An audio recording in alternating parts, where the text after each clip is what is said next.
नमस्कार रामेश्वरपूर. तर तुम्ही मागच्या व्हिडिओमध्ये माझ्या बघितलं असेल की मी साबुदाणा खिचडी बनवायला घेतलेली, पण त्याचं रूपांतर बटाटा पोह्यात कसं झालं हे तर तुम्ही पाहिलंच. पण काल जो साबुदाणा भिजत घातलेला त्याचेच मी आज साबुदाणा वडे बनवायला घेतलेले.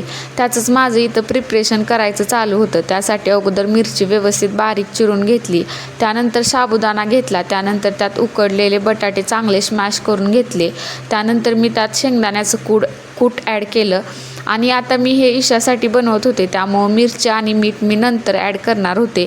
ईशासाठी इथं वेगळे बॉल मी बनवून घेतले, त्यानंतर आमच्यासाठी मी इथं मिरची आणि त्यानंतर मीठ ॲड केलं. त्यानंतर आप्पे पात्राला चांगलं तेलाने ग्रीस करून मी इथं सगळे बॉल व्यवस्थित एक 5 ते 10 मिनटं वाफलून घेतले. आणि बघा किती छान तयार झाले. एक करपलाय तो स्किप करा.